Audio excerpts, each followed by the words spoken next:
عاشورہ کے دن جو اپنے اہل و عیال پر دسترخوان وسیع کرے گا، ان کو کھلائے گا، تو اللہ اس کے رزق میں برکت دیں گے۔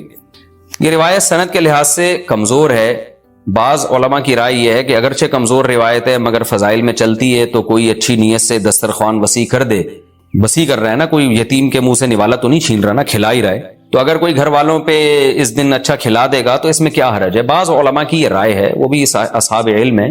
لیکن بندہ ایک کو ہمیشہ سے ایک اشکال رہا ہے کہ جب ایک بالکل بے غبار صحیح حدیث ہمارے سامنے موجود ہے تو اس کے مقابلے میں ایسی کمزور روایت کو ہم کس بیس پہ ترجیح دے سکتے ہیں؟ ہمارے سامنے جو بے غبار اور بالکل مستند حدیث ہے، جس کی سند پہ کوئی کلام نہیں ہے، وہ ہے روزہ، عاشورہ کے دن روزہ رکھنا چاہیے۔ روزہ اور دسترخوان آپس میں جمع نہیں ہو سکتے، یعنی عاشورہ کے دن جب آپ دسترخوان وسیع کریں گے تو روزہ کیسے رکھیں گے؟ تو بعض لوگوں نے یہ تعویل کی ہے کہ افطاری میں کر لیں آپ، تو افطاری میں تو 10 تاریخ نہیں رہے گی نا، 11 شروع ہو جائے گی، وہ تو 11 محرم ہو جائے گی۔ بعض لوگوں نے یہ کہا کہ جی 9 محرم کو جب سورج غروب ہو تو عاشورہ کی رات کو دسترخوان وسیع کر لیں۔ تو حدیث کے ظاہر سے تو عاشورہ کا دن معلوم ہوتا ہے کہ جب عاشورہ والا دن شروع ہو چکا ہو، یعنی صبح صادق کے بعد، یعنی حدیث میں تکلفات کرنے پڑ رہے ہیں، اس کی تعویلات کرنی پڑ رہی ہیں۔ تو اس بارے میں علامہ ابن تیمیہ رحمہ اللہ کی رائے ہمیں بہت صحیح معلوم ہوتی ہے۔ انہوں نے یہ لکھا ہے کہ اصل میں ہوا یہ تھا کہ جب شیعہ حضرات نے عاشورہ کے دن کو منحوس سمجھنا شروع کر دیا کہ یہ منحوس دن ہے اور اس میں غم کا دن ہے، تو بعض سنیوں نے ان کے مخالفت میں نا اس کو خوشی کا دن منانا شروع کر دیا۔ یعنی ہوتا ہے نا، آپ کسی کی مخالفت میں حد سے تجاوز کرتے ہیں، تو انہوں نے خوشی کے دن کے لیے اس میں کھانے پینے کی روایتیں گڑھ لی، کھاؤ پیو کھلاؤ پلاؤ، تاکہ بالکل ان کی مخالفت ہو۔ تو حقیقت یہی معلوم ہوتا ہے کہ چونکہ صحیح حدیث میں روزے کا تذکرہ ملتا ہے اور روزہ اور کھلانا پلانا جمع نہیں ہو سکتے۔ اگر یہ جو دوسری عاشورہ کے میں کھانا کھلانے والی حدیث بھی بالکل بے غبار اور مستند ہوتی نا، تو ہم دونوں کو جمع کر کے تعویلات کر لیتے کہ جی افطار میں کھلا دو اور سارا دن روزہ رکھو، یا نابالغ بچوں کو دن میں کھلا دو اور بڑوں کو روزہ رکھوا دو، تو ہم تعویلات کرتے اگر یہ اسی ٹکر کی حدیث ہوتی۔ لیکن یہ کمزور حدیث ہے، تو اس کو اتنی صحیح مستند روایت کے مقابلے میں ہم کیسے لا سکتے ہیں؟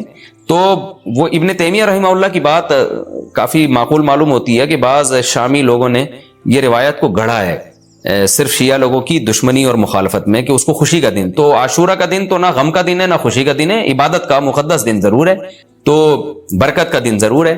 تو اس لیے اس میں صحیح بات یہی معلوم ہوتی ہے کہ یہ کھلانا پلانا والا جو روایت ہے یہ ہمیں صحیح معلوم نہیں ہوتی۔ روزہ رکھیں، اور افطاری میں تو ویسے ہی دسترخوان وسیع کرنا چاہیے، افطاری میں سموسے پکوڑے جلیبیاں بچوں کو کھلائیں تاکہ ان کو روزہ رکھنے کی اور زیادہ حوصلہ افزائی ہو۔ تو اس لیے ہماری رائے اس میں یہی ہے کہ عاشورہ کے دن بس روزہ ہی کی فضیلت ہے، دسترخوان والی بات ہمیں ٹھیک معلوم نہیں ہوتی، کیونکہ اس کے مقابلے میں جو ہے نا دسترخوان والی حدیث کے مقابلے میں زیادہ صحیح حدیث ہے جو روزہ تو کھانا پینے سے اجتناب کا نام ہے، اور افطاری میں تو ویسے ہی آدمی کھا لیتا ہے، وہ اس کے لیے پھر ضرورت نہیں ہے الگ سے ہمیں کسی روایت کی۔ اچھا بھائی، اور بھی محرم کے حوالے سے لوگ سوال پوچھتے ہیں، کالے کپڑے بھی ہو گئے، اور کیا رہ گیا بھائی؟ حلیم رہ گیا۔ حلیم محرم میں حلیم بھی بناتے ہیں لوگ، تو بے اصل چیز ہے، بدعت ہے، کوئی ثواب سمجھ کے کریں گے بدعت ہے۔ بعض لوگ کہتے ہیں ہم ثواب سمجھ کے نہیں کر رہے، ویسے ہی سب بنا رہے ہیں تو ہم بھی بنا رہے ہیں، تو بدعت کی تائید تو ہو رہی ہے نا۔ آپ پورا سال پڑا ہے حلیم کھانے کے لیے، آپ کو کیا مصیبت ہے کہ آپ محرمی میں دیگ پکائیں؟ پورے سال کیوں نہیں پکا رہے تھے آپ؟ تو جب ایک رسم معاشرے میں غلط رسم پھیل جاتی ہے تو اس کا بائیکاٹ کرنا چاہیے، تو آپ نہ بنائیں، کسی اور مہینے میں بنا لیں آپ۔ تو پوری رات دیگیں چل رہی ہوتی ہیں، مذہب کے نام پہ تو یہ کام نہ کیا جائے نا۔ اور جو لوگ کہتے ہیں مذہب کے نام پہ نہیں کر رہے، ہم تو ویسے انٹرٹینمنٹ کر رہے ہیں، تو یار کسی اور دن کر لو بھائی، تم پورا سال پڑا ہوا ہے نا، ہم نے کب کہا ہے کہ آپ دیگیں نہ پکائیں؟ آپ پکائیں، پوری رات گھوٹے لگائیں اس میں، کسی اور دن کر لیں آپ۔ اس لیے اسلام کو بچائیں خرافات سے، اسلام کو ہمارے ذمے ہے کہ ہم اسلام وہی ہے جو نبی لے کر آئے، الیوم اکملت لکم دینکم واتممت علیکم نعمتی ورضیت لکم الاسلام دینا۔ اللہ کہتے ہیں آج کے دن میں نے دین مکمل کر دیا۔ جب یہ آیتیں نبی پہ نازل ہو گئیں تو اس میں حلیم نہیں تھا، محرم کا حلیم، دین مکمل ہو چکا، اس کو رہنے دیں آپ۔ اور پھر وہی ہے کہ جب آپ روزہ رکھیں گے تو حلیم کھائیں گے کس وقت؟ رات کو آپ کھائیں گے تو رات کو تو ویسے ہی کم کھانا چاہیے، سونے کے لیے اللہ نے رات بنائی ہے، کھانے پینے کے لیے تھوڑی بنائی ہے رات۔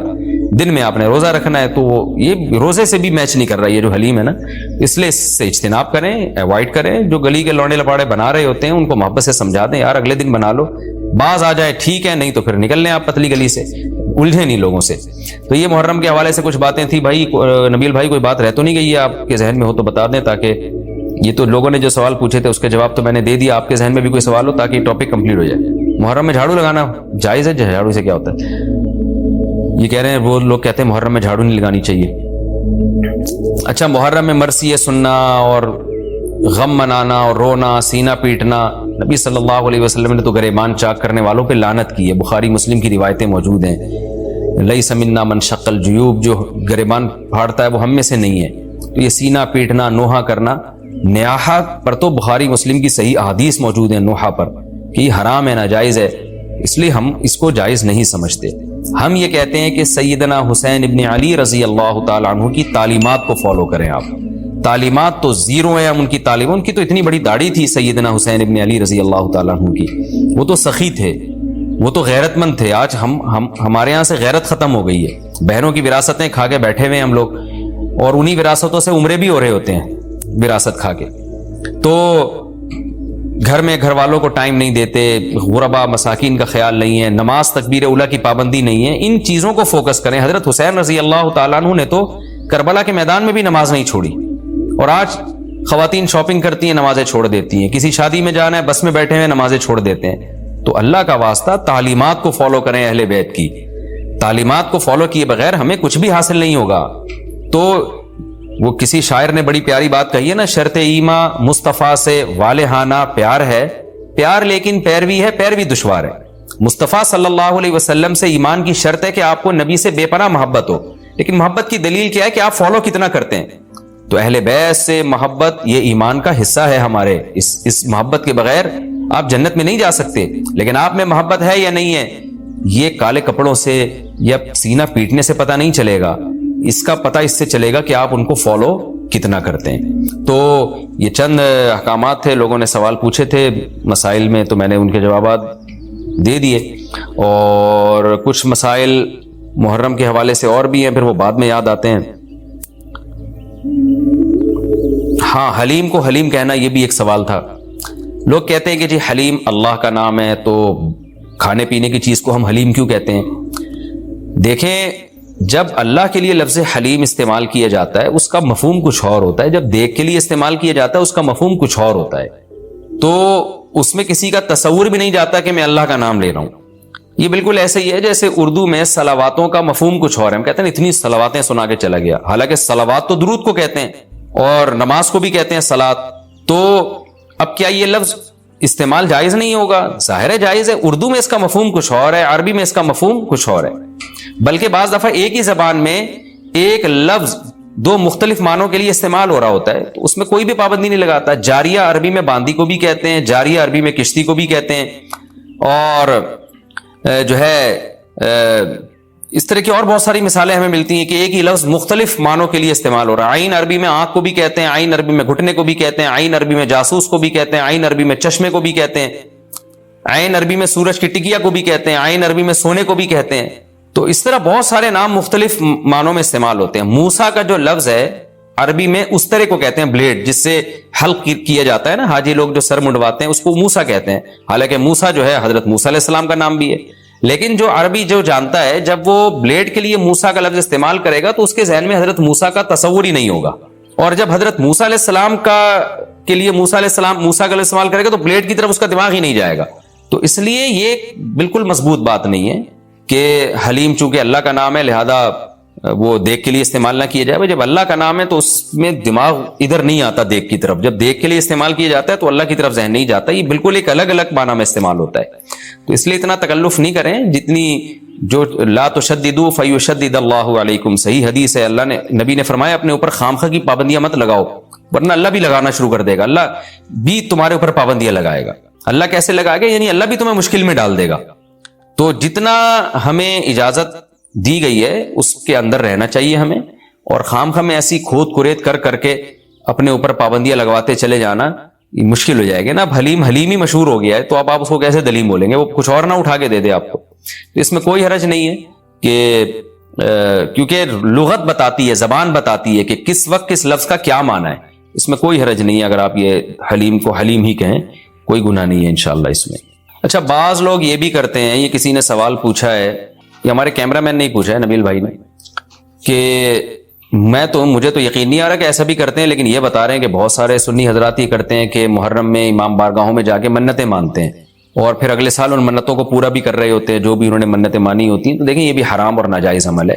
منت کے لیے کوئی دن مہینہ متعین نہیں ہے، جب چاہے جہاں چاہے منت مان سکتے ہیں. اور منت کی حقیقت کیا ہے کہ اس کی ورڈنگ کیا ہے، اس کے لیے کسی جگہ نہیں جانا جائز ہے، بلکہ اس کے یہ کہ جہاں بھی آپ ہیں آپ یہ الفاظ کہہ سکتے ہیں کہ اے اللہ اگر میرا یہ فلاں کام ہو گیا تو میں اتنے پیسے صدقہ کروں گا.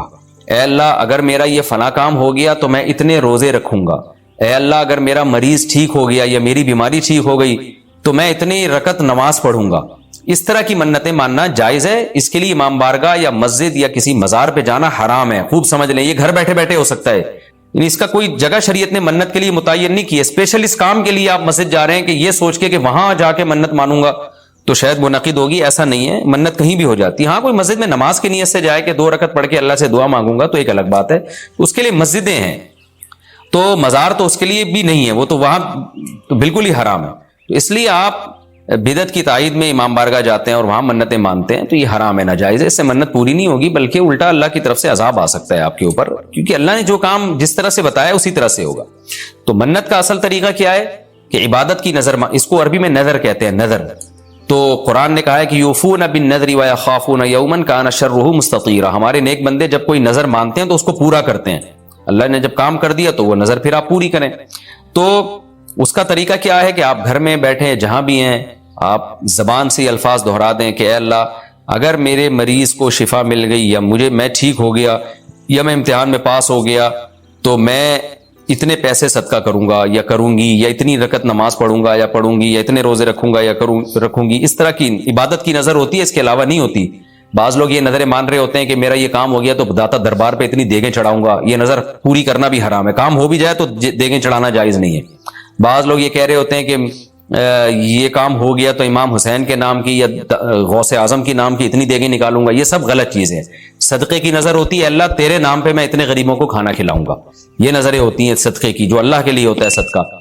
تو اس میں یہ کہ کھانا کھلانے کی، صدقہ خیرات کی نظر ہو سکتی ہے اور عبادت کی نظر ہوتی ہے. یہ جو مزاروں پہ جانے کی نظر اور فلاں پہ جا پہ چڑھاؤں گا، یوں کروں گا، ایسے کروں گا، یہ جو اوٹ پٹانگ قسم کی نظریں آ رہی ہیں یہ حرام ہے، ناجائز ہیں.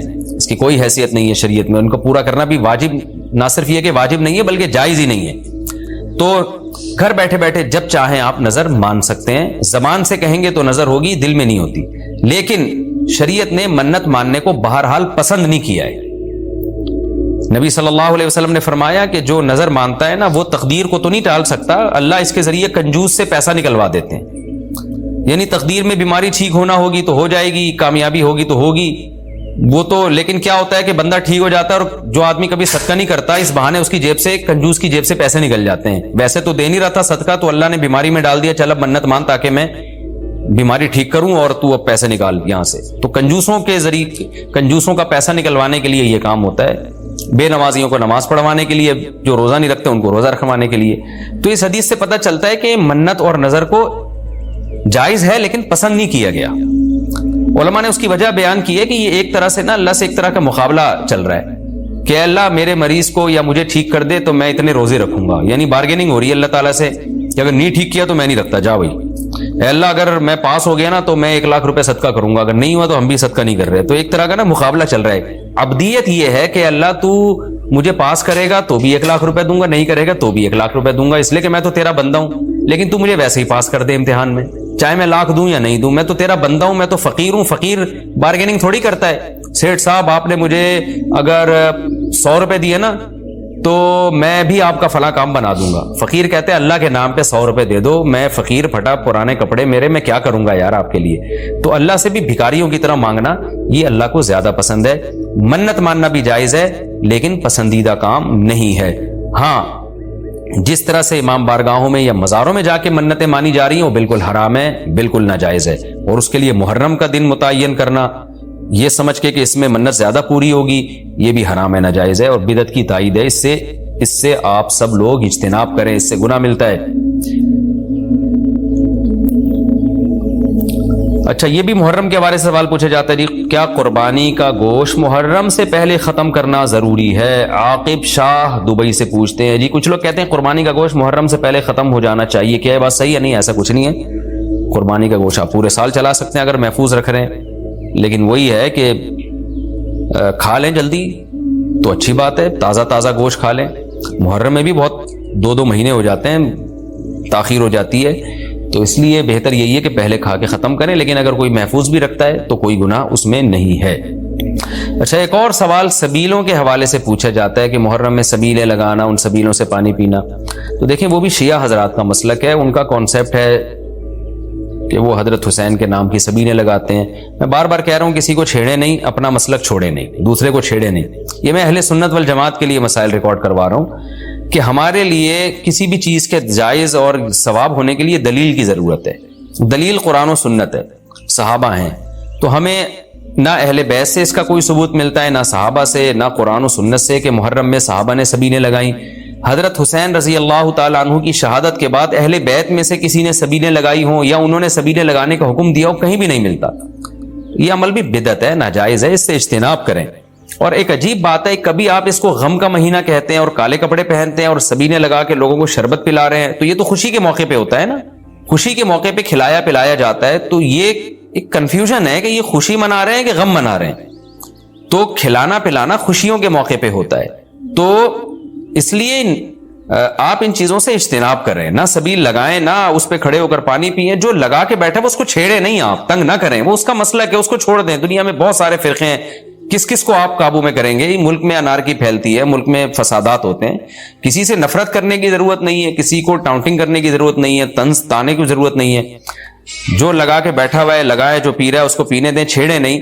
لیکن میں آپ کے لیے یہ کہہ رہا ہوں جو اس وقت میرا پروگرام سن رہے ہیں، اگر آپ قرآن و سنت ہی کو فالو کرتے ہیں، آپ اہل سنت والجماعت میں ہیں، یا تو میں بار بار کہتا ہوں پورے شیعہ ہو جائے نا، پھر آپ ڈبل مسلکوں پہ چلنا تو یہ دنیا میں کسی کا بھی اصول نہیں ہے کہ آدھا ادھر آدھا ادھر، وہ تو کہیں کا بھی نہیں ہوتا، یا تو پورے ادھر ہو جائیں یا پھر پورے اہل سنت والجماعت بن جائیں۔ تو اہل سنت والجماعت کے ہاں یہ سبیلیں لگانا یہ جائز کام نہیں ہے، کیونکہ قرآن و سنت سے اس کا ثبوت نہیں ہے۔ لوگ کہتے ہیں کہ آدمی کسی کو شربت پلا رہا ہے، پانی پلا رہا ہے، تو پانی پلانا تو بڑا اچھا کام ہے، پانی پلانا اچھا کام ہے، پورے سال کسی دن کو خاص کر لینا یہ اچھا کام نہیں ہے، تو اس سے بدعت کی تائید ہوتی ہے۔